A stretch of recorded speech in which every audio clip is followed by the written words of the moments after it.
क्योंकि बड़ी बेटी मेरी 16वें साल में है और एक 13 साल की है, एक 12 साल की है। बड़ी हो रही हैं तो जैसे जैसे इनको देखती हूँ बड़ी हो रही हैं, टेंशन बढ़ती जा रही है कि इनके फ़ीसें पूरी करूँ, इनका खाने के लिए करूँ या इनकी शादियों के लिए जोड़ूँ। ये तो टेंशन बहुत ज़्यादा है। ख्वाहिश तो बहुत है कि मतलब इनको अच्छा पढ़ा लूँ और फिर अच्छे घरों में इनकी शादियाँ हो जाएं और अच्छी तरह शादी करूँ। कोई ये ना कहे कि इनके पापा नहीं थे तो कर नहीं सकी, इसने किया नहीं है, मगर वक़्त और जेब जो है वो इजाज़त नहीं दे रही है। अस्सलाम वालेकुम नाज़रीन, मैं हूं आपका मेज़बान अहमद गौहर। नाज़रीन, इस वक्त मैं पाकिस्तान की सबसे बाहिम्मत माँ के पास साथ मौजूद हूं कि जो कि डिसेबल होने के बावजूद ऑटो रिक्शा चला के अपने बच्चों की कफ़ालत करती हैं। शोहर इनके जो है वो अल्लाह को प्यारे हो चुके हैं। अस्सलाम वालेकुम।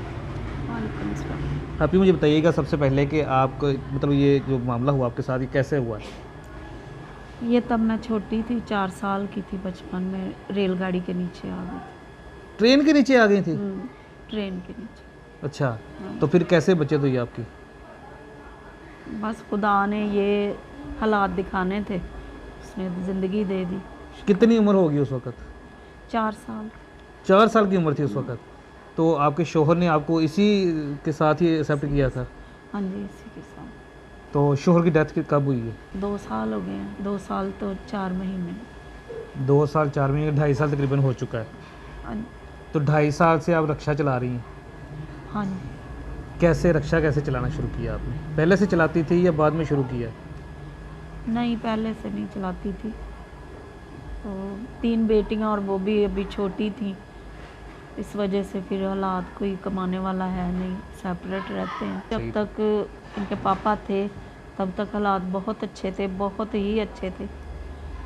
उन्होंने तो मुझे ऐसे रखा हुआ था शहजादियों की तरह, कभी सौदा वगैरह भी लेने नहीं गई थी मैं। कभी उन्होंने आपको ताना नहीं दिया कि मैंने क्या गलती कर ली है? कभी? कभी भी नहीं, कभी भी नहीं। वो तो इतने खुश थे मेरे साथ, हम दोनों बहुत खुश थे। मिस तो करती हैं कभी अपने हस्बैंड को?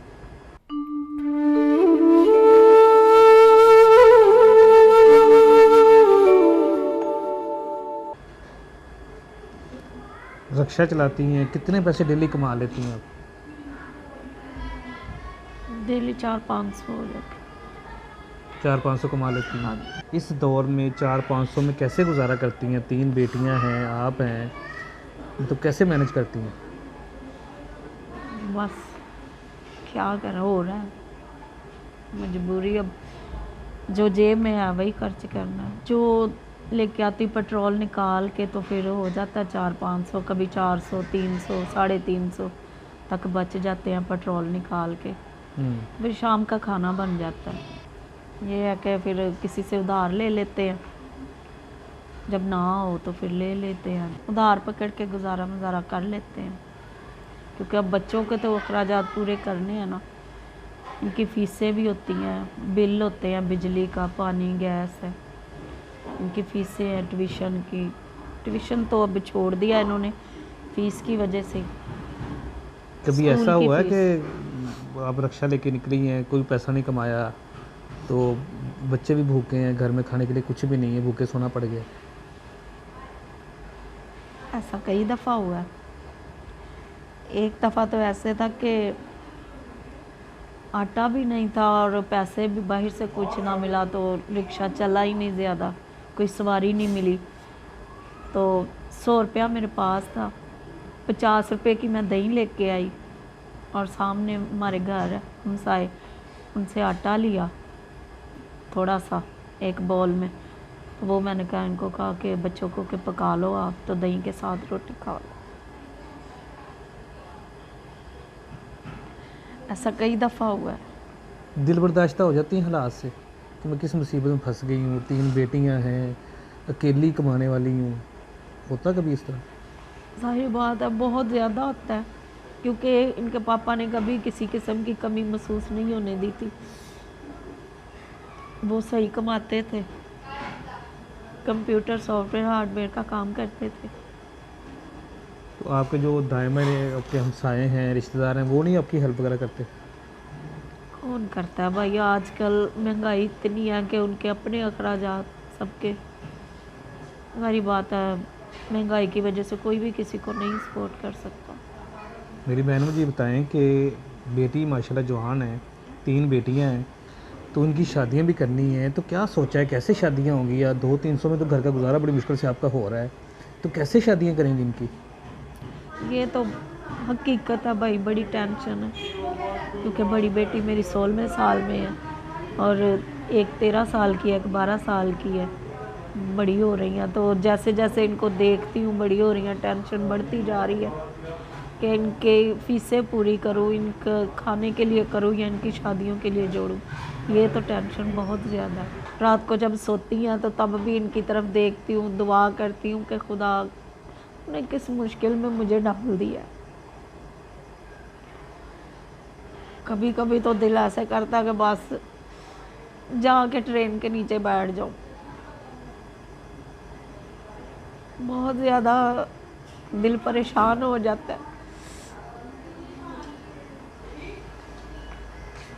नाज़रीन बहुत ज़्यादा इमोशनल हो रही हैं।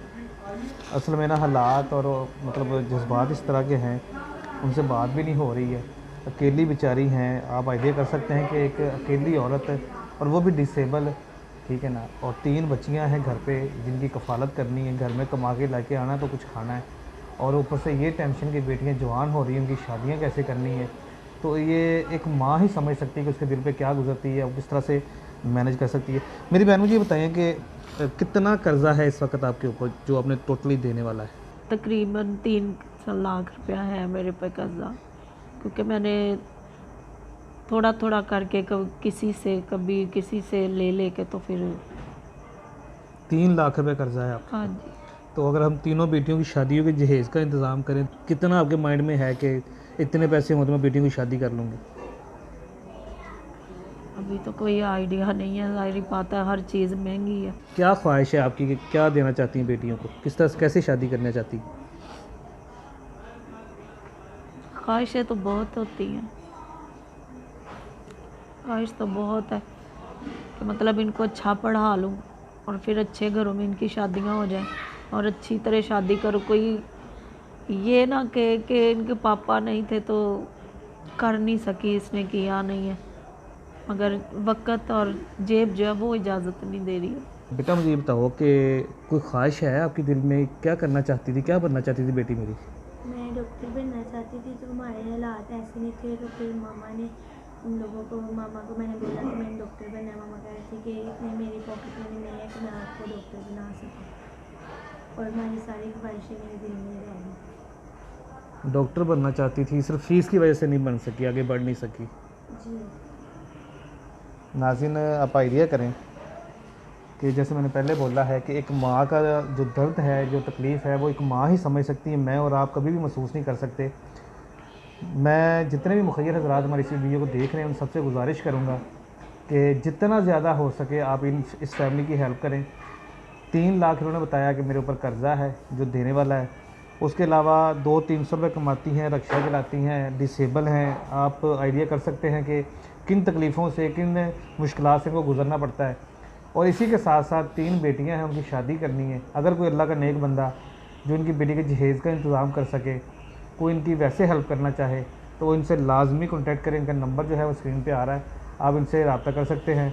जाते जाते मैं आपसे सिर्फ एक गुजारिश करूँगा कि खुदारा इनको परेशान ना कीजिएगा। सिर्फ वही लोग इनको कॉल करें जो उनकी हेल्प कर सकते हैं, दूसरे लोग इनको तंग ना कीजिएगा। पहले ही परेशान हाल लोग हैं, तो जहाँ पे मैंने पहले हमेशा बोलता हूँ, जहाँ पे ऐसे लोगों की दुआएं लग के आपकी ज़िंदगी संवर सकती है ना, वहीं पे इनकी बद्दुआएं लगे आपकी ज़िंदगी बर्बाद भी हो सकती है।